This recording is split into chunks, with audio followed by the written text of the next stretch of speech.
শুরুতেই একটু তেল নিয়ে যে সংকট, জ্বালানির যে সংকট চলছে সেটি নিয়ে একটু কথা বলতে চাই। মাসুদ কামাল, আপনি সহজ করে সবসময় বলেন, একটু সহজ করে বলবেন যে কি সমস্যাটা হচ্ছে। সরকার যখন বলছে তেলের কোনো সংকট নাই, মন্ত্রীরা মানে একাধিক মন্ত্রীরা এই বিষয়ে আশ্বস্ত করছেন। কেউ বা বলছেন যে সংকট থাকলে আমাকে জানান, আমি তেল দেওয়ার দায়িত্ব আমার, আমি তেল দিব, এরকম কথাও বলছেন। কিন্তু পাম্পের চিত্রটা হচ্ছে মানুষ তেল পাচ্ছে না, পাম্পে ঘোষণা দেওয়া হচ্ছে তেল নাই ইত্যাদির, এরকম একটা অবস্থা। গ্যাপটা কোথায় হচ্ছে? প্রথমত সরকার মিথ্যা কথা বলছে। তেল নাই এই কথাটা সরকার বলতেই পারে না। মানে তেলের পর্যাপ্ত মজুদ আছে এই কথাটা সরকার বলতেই পারে না।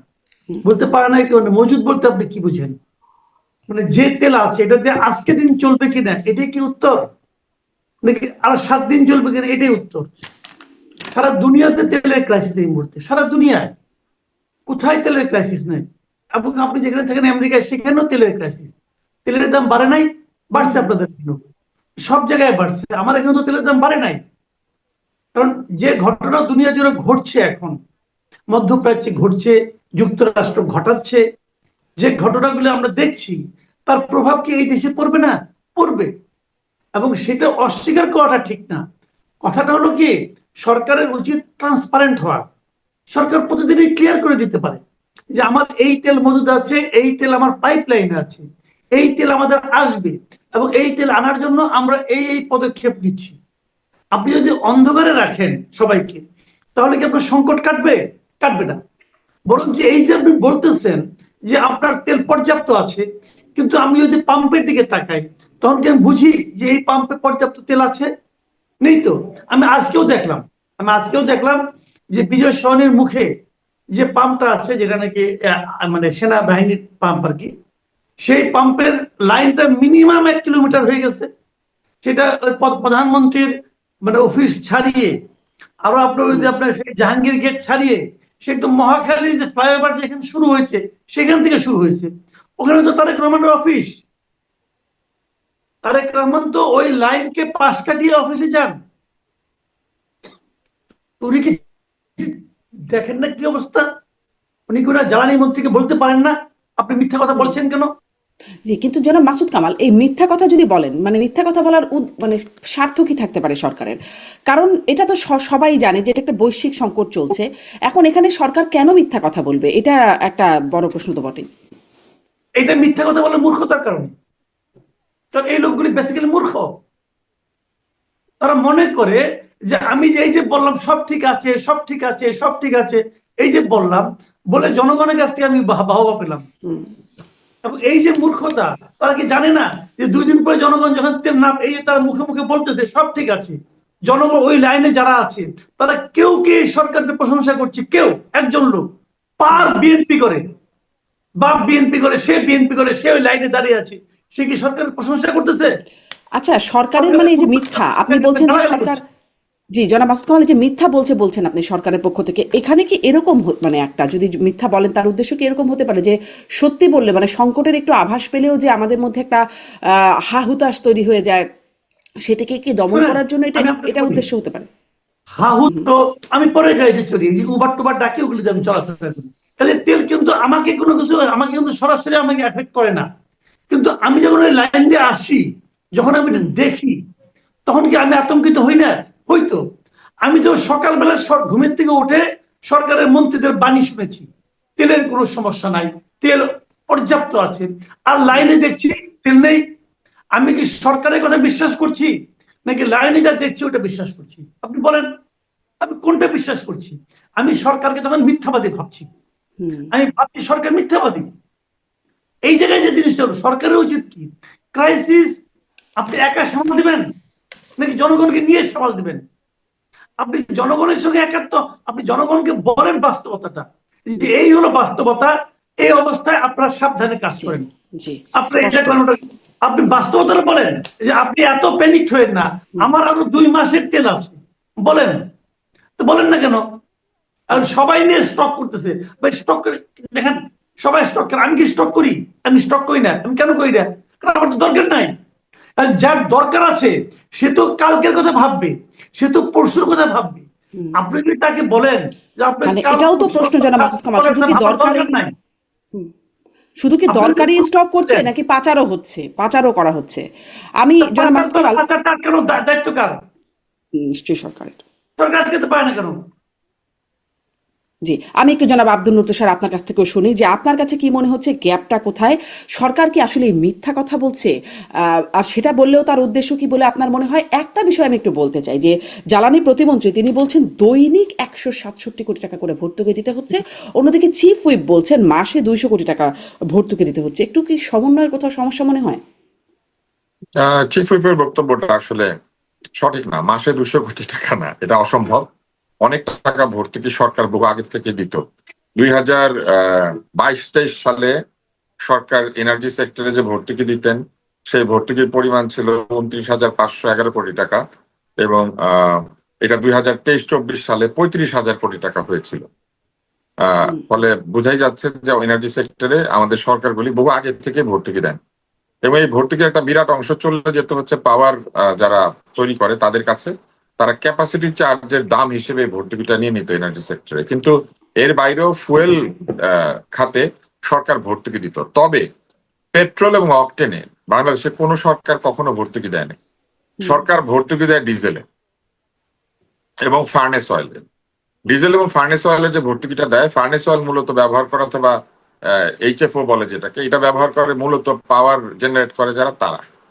আর ডিজেল ব্যবহার করে পাওয়ার জেনারেট করার জন্য কিছু ব্যবহার করা হয়, আর বাকিটা ব্যবহার করা হয় দূরপাল্লার যানবাহন, লঞ্চ, আমাদের যে লোকোমোটিভ আছে অর্থাৎ ট্রেন, এইগুলিতে ডিজেল চালিত যানবাহন। সরকার জেট ফুয়েল এবং অকটেন পেট্রোলে কোনো ভর্তুকি দেয় না। কেন দেয় না? কারণ সরকার সবসময় এটাই মনে করতো যে অকটেন পেট্রোল ব্যবহার করে একটু ধনী ব্যক্তিরা, তারা অকটেন এবং পেট্রোলের সঙ্গে যে অতিরিক্ত টাকাটা নেওয়া হয়, ওই টাকাটা সরকার সমন্বয় করতে হচ্ছে নিচের দিকে ডিজেলে এবং ফার্নেস অয়েলে যে ভর্তুকি দেয় সেইখানে। এটাই কিন্তু সরকারের পলিসি ছিল। সেই পলিসি কিন্তু এখনো বদলায় নাই, সেই পলিসিটাই আছে। এবং সেই হিসেবে 167 কোটি টাকা যদি ডেইলি ভর্তুকি তারা দেন, তাহলে হিসাবে 170 কোটি টাকা ধরে নেন 30 দিনে, তাহলে ভর্তুকিটা হচ্ছে 3,000 কোটি, আর আহ আর হচ্ছে 3×7=2,100 কোটি। ঠিক আছে, তাহলে 70 কোটি টাকা হলে 2,100 কোটি, তার মানে 5,100 কোটি টাকা ধরে নেন। অ্যাজ এ হোল 5,000 কোটি টাকা ভর্তুকির কথা এখন সরকার বলেছেন। তো এই 5,000 কোটি টাকা ভর্তুকির মধ্যে এখন কিন্তু যে দাম রয়েছে তাতে হয়তো অকটেনেও সরকার সমান সমান হয়ে গিয়েছে। অকটেনের দাম, অকটেন এবং পেট্রোলে ভর্তুকি দিতে পারার কথা না, ভর্তুকি দেওয়ার কথাও না। তারপর যদি দেন 2-1 টাকার বেশি দিচ্ছেন না, আমার ধারণা থেকে বলছি। মূল যে ভর্তুকিটা ডিজেলে দিতে হচ্ছে, এবং ডিজেলে ভর্তুকি না দিয়ে কোনো উপায় নাই, কারণ ডিজেলের ভর্তুকি তুলে নিলেই বাজারে জিনিসপত্রের দাম বেড়ে যাবে এবং একটা বিরাট ইনফ্লেশন হাইক হবে। এমনিতে ইনফ্লেশন 9%-এ আছে, এইটা 11-12%-এ চলে যেতে পারে বা আরো বেশি হতে পারে, আমরা জানি না। কারণ ডিজেলে আমাদের পণ্য পরিবহন হয়, ডিজেলে আমাদের ম্যাস ট্রান্সপোর্ট গুলি ব্যবহার করা হয়, ডিজেলে আমাদের পাওয়ার জেনারেট করা হয়। অতএব সরকার কিন্তু এরকম একটি অবস্থার মধ্যে আছে যে সরকারকে ডিজেলে ভর্তুকি দিয়ে যেতে হচ্ছে, তা না হলে বাজারে আহ দাম বেড়ে যেতে পারে। অর্থাৎ এই মুহূর্তে আমার কাছে মনে হয় যে সরকার যদি এক্সট্রা ভর্তুকি দিয়েও থাকেন, সেটা 23-24 সালের সাথে তুলনা করলে হয়তো 1,500 কোটি টাকা অতিরিক্ত দিচ্ছে। এই হচ্ছে আমার একটা ধারণা আর কি। এখন এইটা তো সাময়িক, অতএব আজকে দিচ্ছেন, আরো 1 মাস দিবেন, 2 মাস দিবেন, বাট এটা তো মাসের পর মাস চলবে না, 5-6 মাস চলার কথা না। অতএব এইটুকু সহ্য করার ক্ষমতা হয়তো সরকারের থাকার কথা, আমি যতটুকু মনে করি। আরেকটা বিষয়, একটা অভিযোগ এসেছে, সেটা হচ্ছে যে বহু তেল আমদানিকারক বা যারা তেল আনেন বাংলাদেশে, তারা তেলের ট্যাঙ্কার, ছোট ছোট ট্যাঙ্কারে কিন্তু এই তেল লাইটারেজ করতে হয়। তেলের ট্যাঙ্কার কিন্তু আমাদের কর্ণফুলী বন্দর পর্যন্ত আসে না।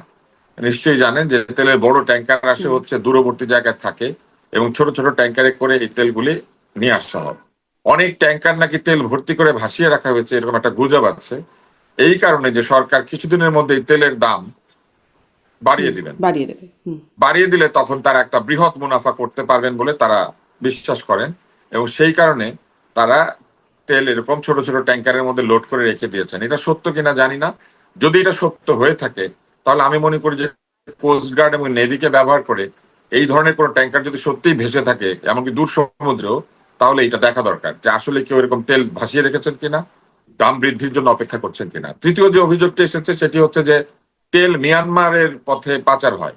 এই যে মিয়ানমারের যুদ্ধ পরিস্থিতি রয়েছে এবং আমাদের চারপাশে যে ইনসার্জেন্সি রয়েছে, সেইখানে তারা যানবাহন ব্যবহার করার জন্য তারা তেল নেওয়ার চেষ্টা করেন, যে তেলটা তারা কোনোভাবে সংগ্রহ করতে পারেন না তাদের নিজেদের দেশ থেকে, কারণ ওইখানে তো তেলের সরবরাহ নাই।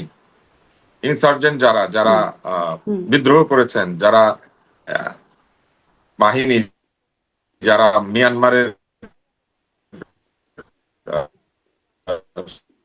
সেনাবাহিনীর সাথে যুদ্ধ করছেন, এরকম লোকেরা তেলের যদি সত্যি তেল পাচার হয়ে থাকে তাহলে সেটাও সরকার বন্ধ করা দরকার। এই সবকিছু মিলে এমন একটা জায়গায় আমাদের যেতে হবে যেখানে কোনোভাবে তেল বাইরে চলে যাচ্ছে কিনা, কারণ আমাদের এখানে ভর্তুকির তেল সস্তা, ফলে এই তেল কোনোভাবে বাইরে চলে যাচ্ছে কিনা এটাও দেখতে হবে। কেউ তেল মজুত করে ব্যবসা করার চেষ্টা করছে কিনা এটা দেখতে হবে। পেট্রোল পাম্পগুলি ইচ্ছা করে তাদের ট্যাঙ্কে তেল রেখে পরে 20 টাকা বা 25 টাকা বেশি দিলে পরে কাউকে কাউকে তেল সরবরাহ করছেন কিনা এটা দেখতে হবে।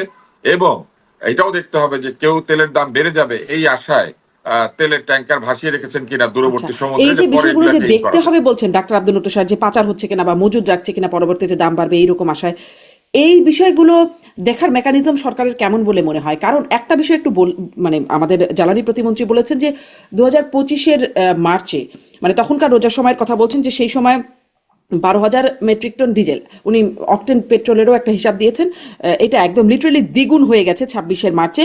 24,000 থেকে 25,000 মেট্রিক টন ডিজেল লাগছে, মানে আগের বছর যা লাগতো তার দ্বিগুণ চাহিদা হয়ে গেছে। তো এত চাহিদা বাড়লো কেন? আপনি বলছেন যে এইগুলো, সেগুলো আসলে যথাযথভাবে দেখা হচ্ছে? মানে কোথায় যাচ্ছে এই দ্বিগুণ চাহিদা, কোত্থেকে আসলো? এটি কি বোঝার উপায় আছে? Doctor Abdul Natta sir fridge হয়ে গেছে, নেটওয়ার্কটা মনে হয় একটু সমস্যা হচ্ছে। আমি তেল মাসুদ পাচার কামাল, হলে দ্বিগুণ হবে না, আচ্ছা শুনুন। বা তেল বাড়তে পারে, এটা তো এমন নয়।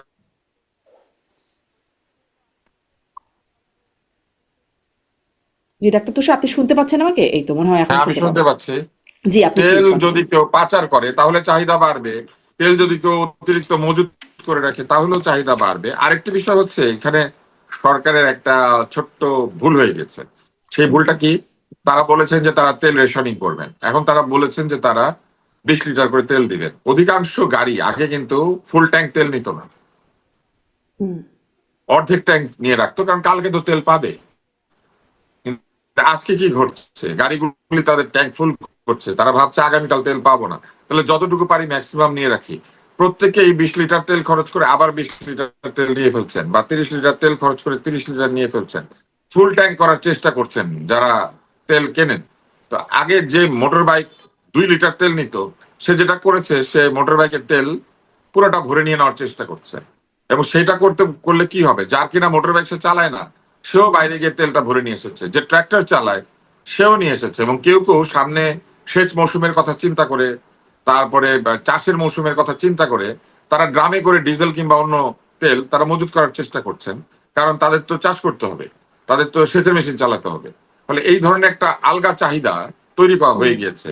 সরকার যদি এইভাবে প্যানিক না করতেন, যদি না বলতেন যে এইভাবে রেশনিং করতে হবে, বরং উল্টোটা করে দিতেন, বলতেন যে আপনি যখনই যাবেন আপনি ট্যাঙ্ক ফুল করতে পারবেন, কিন্তু আপনি যেদিন ট্যাঙ্ক ফুল করবেন আপনি নির্দিষ্ট পাম্প করে দিতে পারা যেত, যে যার যার এলাকার পাম্পে তেল থাকবে, এলাকার পাম্পে তেল নিতে হবে। এটা হচ্ছে একটা, এটা একটা। দ্বিতীয়ত আরেকটা কাজ করা যেতে পারতো, সেটি হচ্ছে তারা বলতে পারতেন যে সরকার একটা ইন্টারনেট পাসবুকের মতো চালু করবেন, এবং যে কোনো নাম্বারে তেল দেওয়া হলে ওইটা অটোমেটিক একটা কিউআর কোড স্ক্যান করলে চলে যাবে যে এই গাড়িটা। একটা ফুয়েল কার্ড চালু করছে সরকার, সেই পরিকল্পনার কথা জানিয়েছে। ফুয়েল কার্ড চালু করাটা আরেকটা ঝামেলা, সবকিছুর কার্ড তৈরি করার দরকার নাই, তারপর আপনি কার্ড নিয়ে কি করবেন, এত কার্ড আসলে ঝামেলা। বরং এটা খুব ইজিলি করা যেত, পেট্রোল পাম্প থেকে তেল নিলে আমি একটা কিউআর কোড স্ক্যান করব, করলে আমার গাড়ির নাম্বারটা সহ এটা চলে যাবে একটা ডেটাবেসে, এবং পরের দিন যখন আমি আবার তেল নিতে যাব তখন আমাকে দেখতে হবে যে আমি একবার 50 লিটার তেল নিয়েছি ফুল ট্যাঙ্ক, বা 30 লিটার তেল নিয়েছি, তাহলে কয়দিন পরে আবার তেল নিচ্ছি। এবং সেক্ষেত্রে দেখা যেত যারা অতিরিক্ত তেল ব্যবহার করেন, উবারের ড্রাইভার, তারপরে পাঠাওয়ের ড্রাইভার, এরা দেখা যেত বেশি তেল খরচ করেন। আর যারা আমাদের মতো সাধারণ গাড়ির চালক, তারা সপ্তাহে 1 দিন বা 2 দিন তেল নিতেন, এটাতে কোনো অসুবিধা ছিল না। আসলে এটা তো আমি বলছি তাৎক্ষণিক ভাবে চিন্তা করে, কিন্তু যদি এই ধরনের কিছু অ্যাপ্রোচ থাকতো তাহলে ভালো হতো, রাদার দেন এই যে রেশনিং চালু করতে গিয়ে সব পেট্রোল পাম্পে তেল দেওয়া হচ্ছে না, যার ফলে একটা বা দুইটা পেট্রোল পাম্পে তেল আছে, সবাই সেখানে লাইন দিচ্ছেন। যেমন ধরেন এই যে ট্রাস্ট তেলের যে পাম্পটা, যেটা বিজয় সরণির ওইখানে, সেই পাম্পে লম্বা একটা লাইন আছে, কিন্তু ওই পাম্পের কাছাকাছি মহাখালীতে তেলের পাম্প আছে, কি বলে তেজগাঁওয়ের ভেতরের তেলের পাম্প আছে, সেইখানে তেল অ্যাভেলেবল না, সেখানে তেল শেষ হয়ে যাচ্ছে। গাবতলী বাজার রোড এই এলাকাতে অন্তত 8-10টা পাম্প আছে, সেখানে মাত্র 2টা পাম্পে তেল পাওয়া যায়, তার মধ্যে একটা হচ্ছে সকালেই শেষ হয়ে যায়, প্রত্যেকদিন গেলেই বলে তেল নাই, এবং বলে সকালে এসেছিল দুপুরে শেষ হয়ে গিয়েছে, ভাই তেল দেয় না এই কথা বলে। আর আরেকটা পাম্প আছে যেটা খালেক সাহেবের পাম্প, সেই পাম্পে কিন্তু লম্বা লাইন লেগে আছে সারাদিন, তারা কিন্তু আবার তেল পাচ্ছে। এই ধরনের কিছু জটিলতাও তৈরি হয়েছে। কোন পাম্প বলছে আমার তেল সকালেই ফুরিয়ে যায়, কোন পাম্প বলছে না আপনি লাইন দাঁড়ান, লাইনে দাঁড়ালে এখন পাম্প। এখন এই জটিলতাগুলো ম্যানেজ করে কি করে, বা কতদিন ভাবে ম্যানেজ করার সক্ষমতা আছে, এগুলো সেটাও ম্যানেজ একটা করা প্রশ্ন। সম্ভব। যারা আমার মাসুদ মনে হয় কামালের যে কাছে আমার মনে হয় যে সরকার খুব ইজিলি, যারা এই ধরনের কাজ করে অভ্যস্ত, সাপ্লাই চেইন ম্যানেজার যারা, যারা তেলের এই হিসাবটা বোঝেন, যারা সাধারণ ভোক্তা, এরকম 2-4 জনকে ডেকে একটা ছোট্ট মিটিং করলে আমার ধারণা যে এইখান থেকে প্রচুর আইডিয়া চলে আসবে এবং সেইখান থেকে সরকার এটা খুব সহজে ম্যানেজ করতে পারবেন। জি, সরকার তো একটা কমিটিও গঠন করেছে। আমি আর যারা পাচার মাসুদ কামাল, পাচার কিন্তু আপনার চিন্তা কাছ থেকে করতেই একটু হবে। শুনি। চাহিদা দ্বিগুণ হয়ে যাওয়া মানে কিন্তু পাচার হচ্ছে কোথাও না কোথাও, বা কোথাও না কোথাও জমা হচ্ছে। জি, এখন নিশ্চয়ই চাহিদা সেটি দ্বিগুণ হতে সরকারকেও পারে না, কিন্তু বের চাহিদা করতে হবে। বাড়ার কথা। তো অন্তর্বর্তী সরকারের সময় চাহিদা এমনিতেই কমে যাওয়ার কথা, কারণ অন্তর্বর্তী সরকারের সময় বহু কাজ কর্ম নানান কিছু মানুষ বন্ধ রেখেছিল, যেটা এখন এই সরকার আসার পরে মানুষ চেষ্টা করছে কাজগুলি করার জন্য। আর আরেকটি বিষয় হচ্ছে যে আহ কিছু তেল অবশ্যই কেউ না কেউ জি, মজুদ আছে বা জি, পাচার করছে, ডাক্তার তা নাহলে আব্দুল লতিফ স্যার, দ্বিগুণ অনেক হবে না। ধন্যবাদ, অনেক ধন্যবাদ। মানে বাড়ার একটা যে কারণ, চাহিদা বাড়ার যে একটা মানে কারণের মধ্যে আপনার কাছ থেকে কিছুটা বুঝলাম। যারা মাসুদ কামাল, আপনি আপনি আসলে এখানে কিভাবে দেখেন যে সমন্বয়হীনতার একটা জায়গায় আপনি দেখেন কিনা? ওই যে মানে হিসাবেরও যে একটু গরমিল, মাসে 200 কোটি টাকা আসলে ভর্তুকি হচ্ছে নাকি দিনে 167 কোটি টাকা, দুইজনের দুই রকম, চিফ হুইপ আর জ্বালানি প্রতিমন্ত্রী দুই রকম বক্তব্য। আবার আমরা শুনছি তেলের দাম বাড়বে না, এবং মানে সেটা তো সব মন্ত্রীদের কাছ থেকে শোনা যাচ্ছে, কিন্তু কদিন আগে মির্জা ফখরুল ইসলাম আলমগীর বললেন যে সামনে তেলের দাম সবকিছুর দামই বাড়বে, সেরকম একটা আভাস তিনি দিয়ে রেখেছেন। একটু মানে মনে হচ্ছে কিনা কথাবার্তায় কোনো সমন্বয়হীনতা আছে? এটা হলো কি, না জেনে বললে যা হয় তাই হয়েছে। এই দুজনের মধ্যে একজন হিসাবটা না জেনেই বলেছেন। দেখেন, এখানে তেলের এই সংকটটা, আপনার যে বিভিন্ন পাম্পের বিভিন্ন অবস্থা, এটা কেন? যে পাম্পে সারাদিন তেল দিতে পারছে, তাহলে তারা কি বেশি তেল পাচ্ছে গভর্নমেন্টের কাছ থেকে? তাই বা কেন পাবে? এই জায়গাটা কিন্তু হিসাব করা দরকার। মজুদটা আপনি কিভাবে করবেন? দেখেন, আমি একটা সহজ হিসাব বলি। একটা পাম্পে আপনি কি পরিমাণ তেল দিলেন, এটা তো আপনার ট্যাঙ্কার এসে দিয়ে যাচ্ছে, ট্রাকের মতো করে যে দিয়ে যাচ্ছে, ওরা জানে কি পরিমাণ তেল দিয়েছে। ওই পাম্প ওই পরিমাণ তেল বিক্রি করেছে কিনা তার কিন্তু হিসাব আছে, মিটার দেখে বুঝতে পারছেন আপনি যে সারাদিনে কোন দিন কত লিটার তেল সে বিক্রি করেছে। এটা তো খুব সহজ ব্যাপার। এই দুটো সমন্বয় করলেই হয়। এটা যেন সমন্বয় করার সরকারের লোক আছে, তারা দেখুক যে আমি যে পরিমাণ তেল দিয়েছি সেই পরিমাণ তারা বিক্রি করেছে কিনা। যদি বিক্রি না করে থাকে তাহলে তাদের কাছে তেল আছে, তাহলে তারা তেল লুকিয়ে ফেলেছে। আমি আপনাকে নিশ্চিতভাবে বলতে পারি, আমার ধারণা যতগুলি পেট্রোল পাম্প আছে তার মধ্যে 80% পেট্রোল পাম্প মালিক তেল গোপনে সরিয়ে ফেলেছে। 80%, আমি একেবারে মোর দেন শিওর, এতে আমার কোনো সন্দেহ নাই।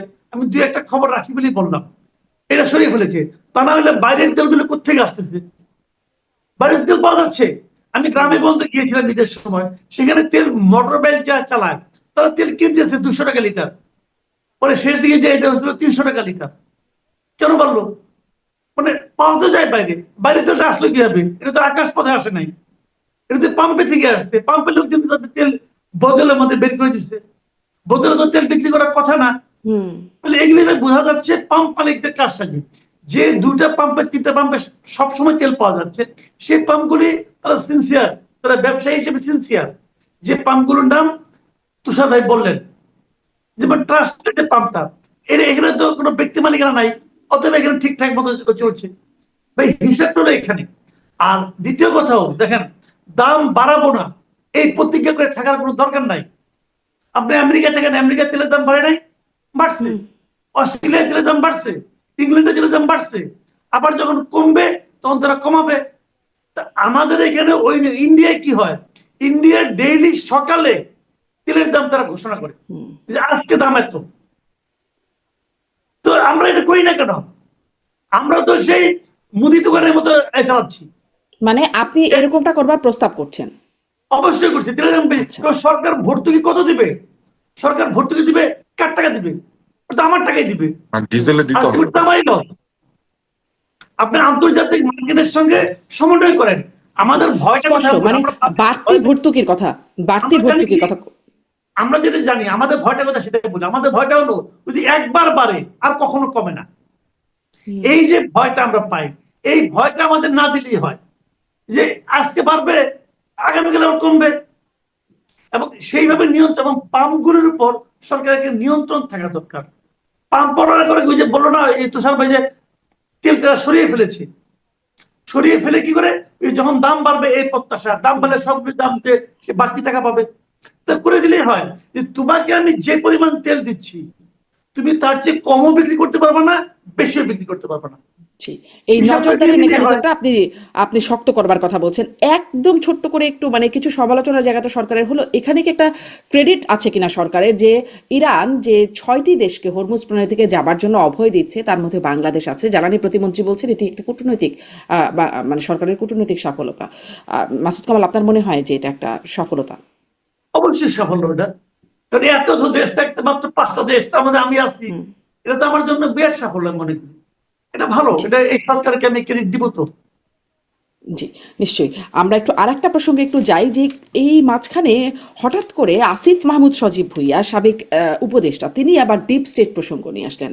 ডাক্তার আব্দুল তুষার, আপনার কাছ থেকে একটু শুনি যে তিনি বলছেন যে 2029 সাল পর্যন্ত, মানে আওয়ামী লীগের যতটুকু বাকি মেয়াদ ছিল গত সরকারের, সেই সরকারের টার্মটা তাদেরকে ক্ষমতায় থাকতে বলেছিল ডিপ স্টেট, এবং তার রূপরেখাও নাকি বাতলে দিয়েছিল। এবং তার পরবর্তীতে প্রথমত তাকে সাক্ষাৎকারে মানে জিজ্ঞাসা করেছে কারা ডিপ স্টেট, কী রূপরেখা ছিল। তিনি আসলে বৈদেশিক অনেকগুলো পক্ষ ছিল, সুনির্দিষ্ট করে নাম বলতে চাই না, তিনি এইরকমটা বলছেন। নাম বললে কি হয়, নাম কেন বলতে চান না? নাম জানার প্রয়োজনীয়তা আছে কিনা, মানে নামটা জানার বা জানানোর প্রয়োজনীয়তা আছে বলে মনে করেন কিনা ডাক্তার তুষার? প্রথমত ডিপ স্টেট ব্যাপারটি বেআইনি। রাষ্ট্র প্রকাশিত থাকবে জনগণের সামনে, এবং রাষ্ট্রকে কেউ অদৃশ্য হাতে নিয়ন্ত্রণ করবে না। রাষ্ট্র নিয়ন্ত্রিত হবে দৃশ্যমান হাতে, নির্বাচিত প্রতিনিধিদের হাতে। এবং রাষ্ট্রের নিয়ন্ত্রণ তো শুধু অল্প কিছু লোকের কাছে থাকবে না। রাষ্ট্রের একটা চেক এন্ড ব্যালেন্স সিস্টেম আছে, যে চেক এন্ড ব্যালেন্স সিস্টেমে বিচার ব্যবস্থা, প্রশাসন, আইন শৃঙ্খলা রক্ষা, আইন প্রণেতা, এরা সবাই একসঙ্গে কাজ করেন। এবং এই একসঙ্গে কাজ করার যে একটা হারমোনি, এই হারমোনি জনগণের অধিকারকে প্রতি পদে পদে নিশ্চিত করে। যেমন সরকার যদি কোনো অন্যায় করেন, আমি বিচার ব্যবস্থার কাছে যাব। আমার প্রতি কেউ যদি অপরাধ করে, আমি বিচার ব্যবস্থার কাছে যাব। বিচার ব্যবস্থা আইন শৃঙ্খলা বাহিনীকে বলবে অপরাধীকে ধরে আনতে। প্রশাসন একটা নিরাপদ ব্যবস্থা তৈরি করার জন্য সরকারকে সাহায্য করবে। প্রশাসন এবং সরকার আইনের মাধ্যমে পরিচালিত হবে। এই যে একটা পারস্পরিক মিথজীবিতার মধ্যে দিয়ে, পারস্পরিক সম্পর্কের মধ্যে দিয়ে রাষ্ট্র পরিচালিত হয়, সেই রাষ্ট্র পরিচালনার ক্ষেত্রে কিছু মানুষ সিদ্ধান্ত গ্রহণের অধিকার পান।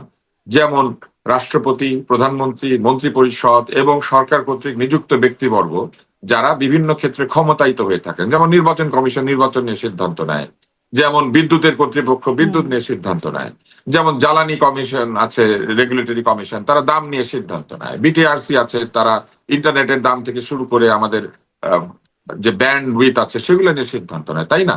এই যে পুরো প্রক্রিয়াটা, এটা পুরাটা হবে স্বচ্ছ, দৃশ্যমান। এখন কিছু লোক মনে করেন তাদের বিছানায় শুয়ে আছেন, কিন্তু তারা এই রাষ্ট্রকে নিয়ন্ত্রণ করছেন।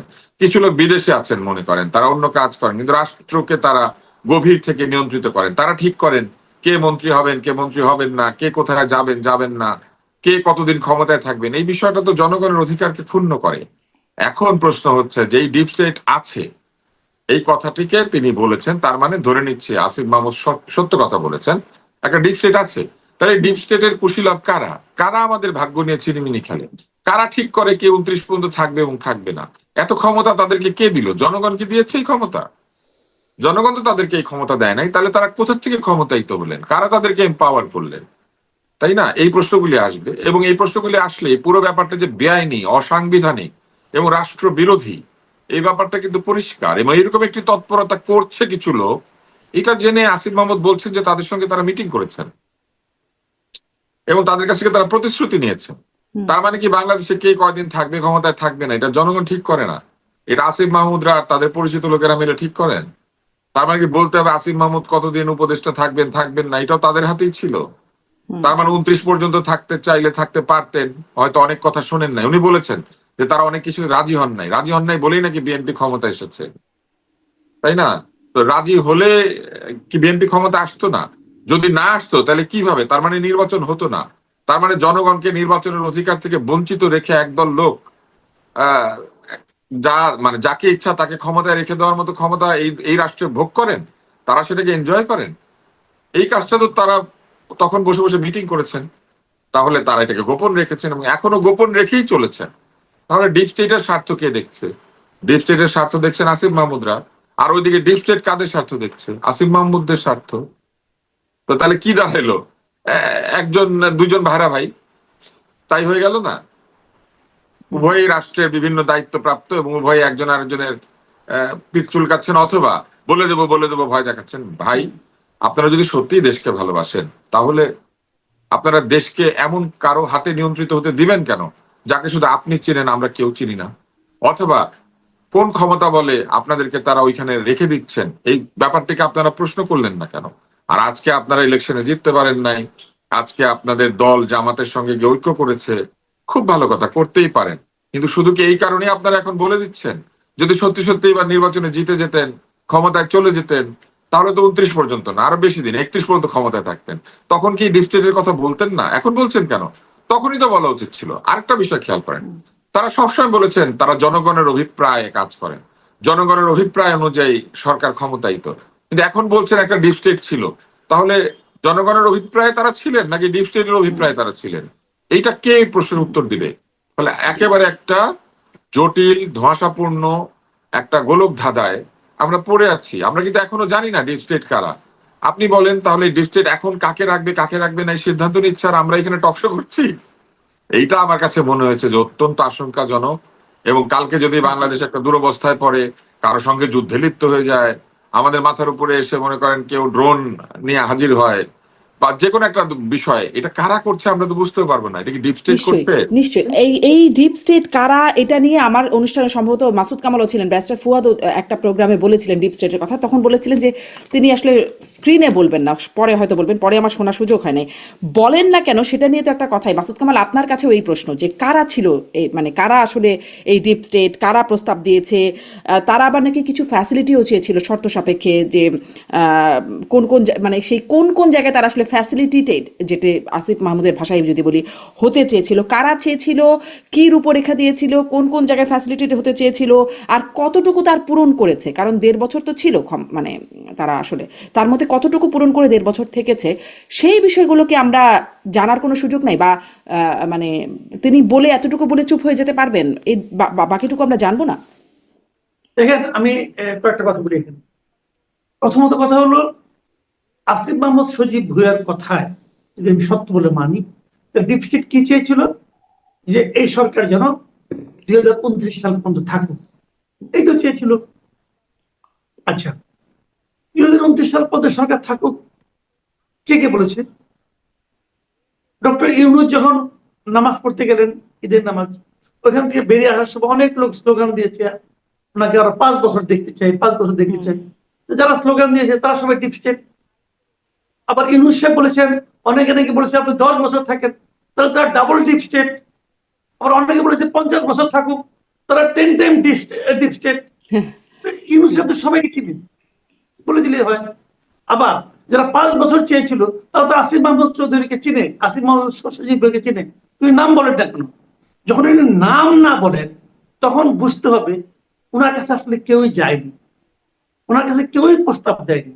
আসলে ওনারা নিজেরাই ছিলেন ডিপ স্টেট, ওনারা নিজেরাই ডিপ স্টেট। এই এনসিপির যে লোকগুলো, যারা নাকি অন্তর্বর্তীকালীন সরকারের সবচেয়ে বড় সুবিধাভোগী, যারা নাকি হলের খাওয়ার পর হলে একজনের খাবার 2 জনে ভাগ করে খেতেন, তারা যখন ওয়েস্টার্নের খাওয়া শুরু করলেন, তখন তারা বুঝে গেলেন যে ক্ষমতার কত স্বাদ, ক্ষমতার স্বাদ কত মধুর হয়, তারা সেটা বুঝে গেলেন। এবং বুঝে যাওয়ার পর তারা চেষ্টা করছেন যে কত বেশিক্ষণ থাকা যায়, তারাই ডিপ স্টেট। এবং যেহেতু ওনারাই ডিপ স্টেট ছিলেন, ওনারা তো ক্ষমতাবান, ওনারা তো সরকার প্রধানকে নিয়োগ দিয়েছেন। ইউনূসকে নিয়োগ দিয়েছে কি? ইউনূস তো নিজেই বলছে এই ছাত্ররা আমাকে নিয়োগ দিয়েছে। তো ওনাদের যে ক্ষমতাবান হিসেবে আর কে ছিল? তারা সরকার নিয়োগ দিতে পারে, সরকার বাতিল করতে পারে, সবকিছু করতে পারে, আবার সরকার থেকে সুবিধাও নিতে পারে, আবার নিজেদের অবস্থান পরিবর্তন করতে পারে। এরাই ডিপ স্টেট। এখন যখন কয়েকদিন পরে তাদের কর্মকাণ্ড নিয়ে টান দেওয়া হবে, এই জন্য তারা আগেই নিজেদের জন্য একটা ওই যে বলে না যে পথ ব্যারিকেড রাখছে, যে অন্যের উপর দায় চাপাই দেয়, তাহলে আমার উপর কেউ বলবে না। যখন তিনি বলবেন যে আমাদের উপর ডিপস্টেট, ডিপস্টেট জিনিসটা কি ভাই? সামরিক বেসামরিক আমলা, গোয়েন্দা সংস্থা, বিভিন্ন সিন্ডিকেট, এরা হলো ডিপস্টেট, এইভাবেই বলা হয়। উইকিপিডিয়াতে আমি এভাবে পাইছি। কিন্তু বলে, আসিফ মাহমুদ কিন্তু বলছেন নাম না করে। বৈদেশিক অনেকগুলো পক্ষ। আসিফ মাহমুদ কিন্তু প্রথম আলোতে এক সাক্ষাৎকার বলছে বৈদেশিক অনেকগুলো বৈদেশিক পক্ষ। but আপনার হইতে পারে বৈদেশিক শক্তি, তাহলে বৈদেশিক শক্তি তো আর কারো না কারো মাধ্যমে এটা প্রয়োগ করে, এদের মাধ্যমে প্রয়োগ করে। তো আমি ধরে নিচ্ছি এরা। আসিফ মাহমুদ সজীব আরেকটা কথা বলেছেন কিন্তু এই ডিপস্টেট সম্বন্ধে ব্যাখ্যা দিতে গিয়ে, সেটা বলেছেন যে ওই সরকারের ডিপস্টেটের একটা অংশ কিন্তু নির্বাচনের প্রভাব বিস্তার করেছে। তার বড় প্রমাণ হলো নির্বাচনের পর নির্বাচিত সরকার ওইখানকার কাউকে কাউকে আইনে সেখানে অ্যাকোমোডেট করেছেন। আনছে তোমার তো একজনকে, খলিলকে, ডক্টর খলিল সাহেবকে নিয়ে আসছে। তারপরে উনি বিএনপিকে বলছেন, তাহলে এই ডিপ স্টেট খলিলের মাধ্যমে বিএনপির বিজয়টাকে নিশ্চিত করেছে। যদি তাই হয়, আসিফ মাহমুদ চৌধুরী কিন্তু আসিফ মাহমুদ সজীব ভুঁইয়া কিন্তু বিএনপির নির্বাচিত হওয়ার বিষয়টা কিন্তু ডিপ স্টেটের কারসাজি বলে চালিয়ে দিচ্ছেন। তাহলে এখন বিএনপির কিন্তু দায়িত্ব যে ওনারা কি ডিপ স্টেটের নির্বাচিত সরকার হিসেবে থাকবেন, নাকি আদৌ ডিপ স্টেট বলতে কিছু আছে কি নাই সেটা জনগণের সামনে উন্মোচন করবেন। আমি তো মনে করি আসিফ মোহাম্মদ সজীব ভুঁইয়াকে গ্রেফতার করে তাকে জিজ্ঞাসা করা উচিত, তুমি বলো কারা ডিপ স্টেট।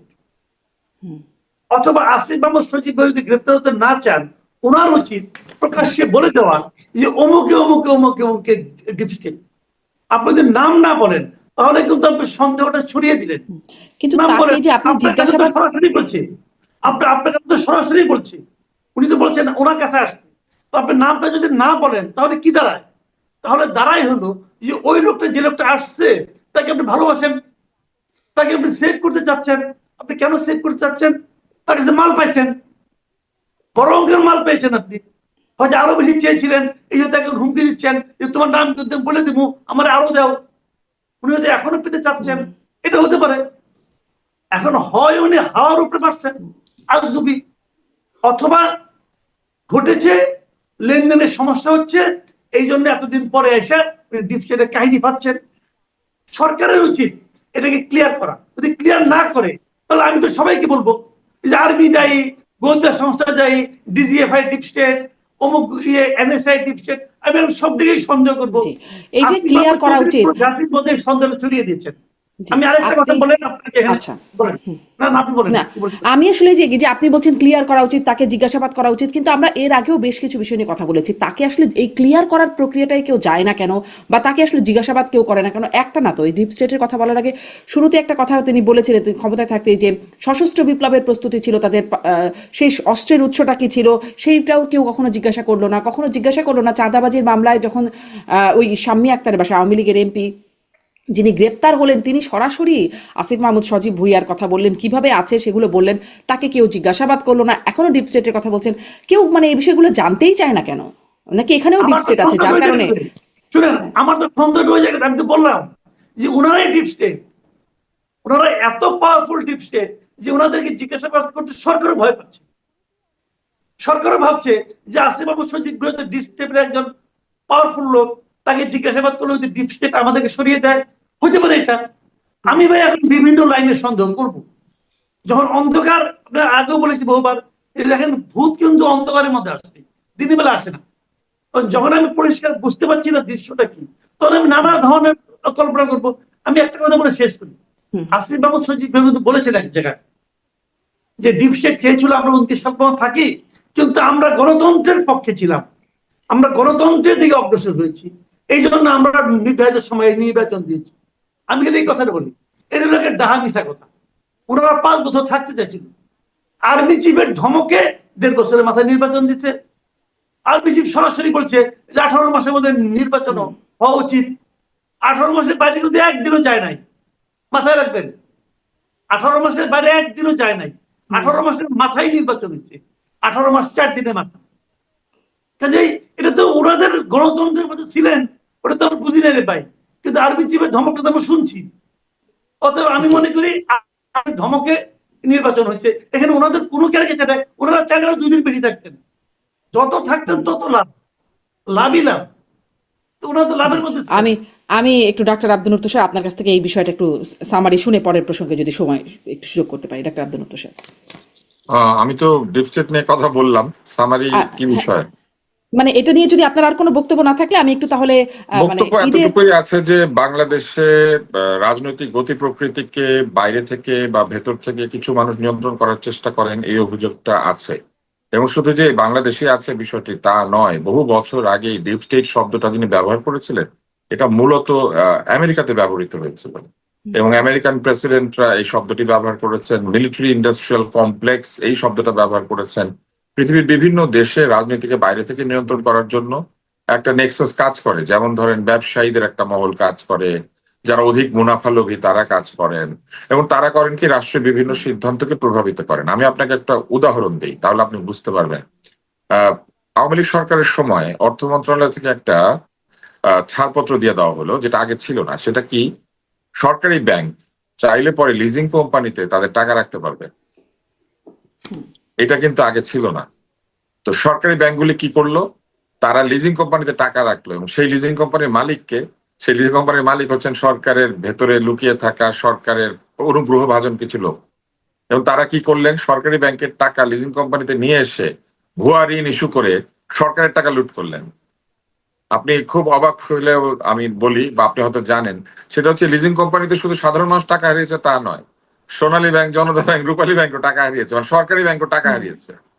এটা কিভাবে হলো? এবং বাংলাদেশ ব্যাংক সেটাকে তদারক করে, এনবিএফআই গুলিকে। বাংলাদেশ ব্যাংকের তদারককারীরা ঘুষ খেয়েছেন এবং সরকারের টাকাও লুট হচ্ছে, সেটা তারা দেখেছেন, কিন্তু তারা কিছু বলেন নাই। মানে বাংলাদেশ ব্যাংক নিজে, বাংলাদেশ ব্যাংকের কর্মকর্তারা এর সাথে জড়িত হয়েছেন। এই যে একটা প্রক্রিয়া, এইগুলি হচ্ছে ওই ডিপ স্টেটের মাধ্যমে নেওয়া সিদ্ধান্ত। আরেকটা সিদ্ধান্তের কথা বলি, আওয়ামী লীগ সরকারের সময় আরেকটা সিদ্ধান্ত হলো যে সরকার স্বায়ত্তশাসিত প্রতিষ্ঠানের জমানো টাকা এটা সরকার নিয়ে নিতে পারবেন। এইভাবে সরকার কি করলেন, ডেসকোর টাকা নিয়ে নিলেন, ডিপিডিসির টাকা নিয়ে নিলেন, বিভিন্ন বিজিএমসির টাকা নিয়ে নিলেন, বন্দরের জমানো টাকা নিয়ে নিলেন, যেগুলি বন্দর প্রফিট করে তাদের অ্যাকাউন্টে রেখেছিল ওই সব প্রতিষ্ঠানের উন্নতি করার জন্য। কেননা সরকার যখন এই কোম্পানিগুলি তৈরি করেছিল এই জন্য যাতে সরকারকে আর ভবিষ্যতে এগুলির জন্য টাকা পয়সা দিতে না হয়, তাদের টাকা দিয়ে তারা উন্নতি করতে পারেন, তাদের টাকা বিনিয়োগ করে তারা কাজ করতে পারেন। এখন সেই কাণ্ডটা কিভাবে করলো, সরকার নিজে ওই টাকা একটা আদেশ বলে নিয়ে খরচ করে ফেললো, এবং খরচ করে এই প্রতিষ্ঠানগুলির যে সক্ষমতা সেটাকে কমিয়ে দিল। কমিয়ে দিয়ে কি করলো, এইবার আরেকটা বলি, জ্বালানি মন্ত্রীর কথা বলি। সরকার একজন জ্বালানি মন্ত্রী ছিলেন, তিনি একদিন হাহুতাশ করে বলছেন যে জ্বালানি মন্ত্রণালয়, পেট্রো বাংলা না বাপেক্স এর টাকা এটা ওনারা রেখেছেন ইউনিয়ন ব্যাংকে। এবং আপনি দেখবেন যে যে এনবিএফআই গুলি থেকে টাকা মারা হয়েছে সেগুলির যে মালিক, ইউনিয়ন ব্যাংকের মালিক, সে একই লোক।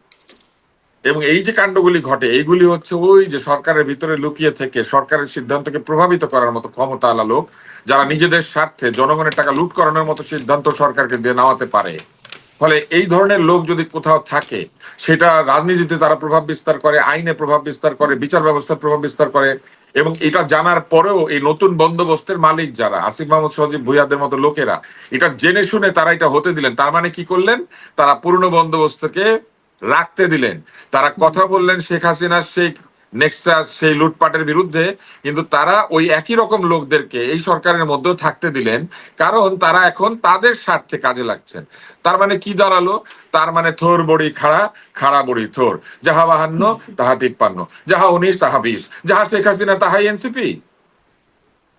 এই কাণ্ডটা তারা ঘটিয়ে দিয়ে আবার তারা বলেন যে তারা নাকি নতুন বন্দোবস্ত আনছেন। এইখানেই হচ্ছে আমার দুঃখটা, এইখানেই হচ্ছে আমাদের মতো সাধারণ মানুষের অসহায়ত্ব। আমরা তখনও টাকা পয়সা হারিয়েছি এসব লুটপাটের কারণে, এখনো হয়তো আমাদের গণতান্ত্রিক অধিকার ক্ষুণ্ণ হবে, আমাদের নাগরিক অধিকার ক্ষুণ্ণ হবে এইসব ডিপ স্টেটের লোকজনের কারণে। তখনও তারা এগুলা করবেন, এখনো তারা এগুলা করবেন। হয়তো মানুষ বদলাবে, কিন্তু ডিপ স্টেটের কাজকর্ম বদলাবে না। এবং আর এই আমরা আসলে জায়গাটাতে সেই তারা হতে প্রশ্নটার কোনো দিয়েছেন। উত্তরও পাবো না যে ঠিক এবং কে আসিফ কে মাহমুদ সজীব ভুইয়া যেটা হতে দিয়েছেন, জেনে শুনে গোপন করে রেখেছেন, বা এখনো গোপন করে রেখেছেন, এটার মধ্যে দিয়ে তাদের নিজেদের অসৎ উদ্দেশ্য প্রমাণিত হয়। তারা নিজেরাও আসলে এই ধরনের সুবিধা হয় নিবেন ভবিষ্যতে, অথবা নিয়েছেন, অথবা নিতে চান নাই, এটা এখন বড়াই করে বলছেন, কিন্তু তাদের বিরুদ্ধে একটা শব্দ উচ্চারণ করছেন না। জি অনেক ধন্যবাদ এবং ডক্টর এটা আব্দুল মাসুদ তুষার, মানে কামালের সাথে এটা আমি একমত, হয়তো তারা এই সিস্টেমের অংশ। জি, আমি আসলে এটা নিশ্চয়ই জানতে চাইবো, নিশ্চয়ই যদি মানে এই জিনিসটা জানতে চাওয়ার অধিকার আছে কিনা জানি না, তবে জানতে চাই যে বৈদেশিক অনেকগুলো পক্ষ, এই বৈদেশিক পক্ষগুলো কারা, ডিপ স্টেট আসলে কারা, কে কে অ্যাপ্রোচ করলো সুনির্দিষ্টভাবে, সেটি যদি জানার সুযোগ থাকে নিশ্চয়ই সেটি একটা বড় প্রশ্ন হয়ে আমাদের মনে আছেই। একটু রাজনীতি, ঈদের পরে রাজনীতি নিয়ে কথা বলছি, মানে সবই তো আসলে রাজনীতির অংশ। এটাও একটু জানতে চাই যে ঈদের পরে কিন্তু রাজপথে আন্দোলনে নামার একটা হুঁশিয়ারি ছিল বিরোধী দলগুলোর। আগামীকাল সংসদের বৈঠক বসতে যাচ্ছে, সেখানে বিষয়গুলো নিয়ে কিছু আলোচনা হবে। সংবিধান সংস্কার পরিষদ মূলত যেগুলো নিয়ে ঝামেলা আছে, গণভোট, অন্তর্বর্তী সরকারের অধ্যাদেশগুলো, সেগুলো নিয়ে কি মনে হয় সংসদের বৈঠকে, সামনের বৈঠক, কালকের পরে আরও বৈঠক হবে, মানে সেখানে সমাধান হবে নাকি রাজপথে গড়ানোর দিকে যাবে? মাসুদ কামাল, কি মনে হয়? এমনি কিছু সংকট শুরু থেকে আলোচনা করছিলাম, তেল সংকট, নানান সংকটের বিষয়, জিনিসপত্রের দাম বারবার আশঙ্কার বিষয় রয়ে গেছে, তার মধ্যে আবার এই একটা হুঁশিয়ারি হুমকি মাথার উপর কিন্তু ঝুলছে। মাসুদ কামাল, আমার মনে হয় না এটা নিয়ে রাজপথ খুব একটা গরম হবে, এটা আমার মনে হয় না। হয় না এই কারণে আমি অনেককে, বিশেষ করে এনসিপির কয়েকজন নেতাকে বলতে শুনেছি, এর মধ্যে আসিফ মাহমুদ সজীব ভুইয়া আছেন, উনিও বলেছেন যে 70% লোক গণভোটে ভোট দিয়েছে, হ্যাঁ ভোট দিয়েছে যে এই জুলাই সনদ বাস্তবায়ন হোক, এবং জুলাই সনদ বাস্তবায়নে কোনো ঝামেলা হলে পরে এই 70% লোক রাস্তায় নেমে আসবে। ভাই 70% না, দেখেন না 70টা লোক নামাতে পারেন কিনা। ভাই বাংলাদেশের মানুষের কাছে এটা কোনো ইস্যু না, কথাটা পরিষ্কার। ওই গণভোট যেটা হয়েছে, গণভোটের যথার্থতা নিয়ে আমারই সন্দেহ আছে। দেখেন জুলাই সনদের যে বিষয়গুলো ছিল, এগুলো অনেকগুলো বিষয়ের সঙ্গে আমি নিজেও একমত, আমি মনে করি এগুলো হওয়া উচিত, কিন্তু আবার অনেকগুলো ব্যাপারে আমি দ্বিমত আছি। কাজে কিন্তু এটাকে গণভোট, এটা কিন্তু মাপকাঠি না। গণভোটটা কিভাবে হয়েছে এটা আমরা জানি, এই যে ওই আলাপ বাদ রাখেন। বিষয়টা হলো বিএনপি কি একবারও বলেছে যে আমি জুলাই সনদ বাস্তবায়ন করবো না? বলেনি তো। বিএনপি এটাও বলেছে যে আমরা জুলাই সনদ অক্ষরে অক্ষরে পালন করবো, অক্ষরে অক্ষরে বাস্তবায়ন করবো। তাহলে বলেছে, তাহলে অপেক্ষা করেন। এখন বাস্তবায়নের পদ্ধতিটা কি? বাস্তবায়নে আমাদের কিছু সংবিধান সংশোধনের ব্যাপার আছে, যেগুলো নিয়ে গণভোট হয়েছে, ওটা কিন্তু সংবিধান সংশোধনের বিষয় ওখানে আছে।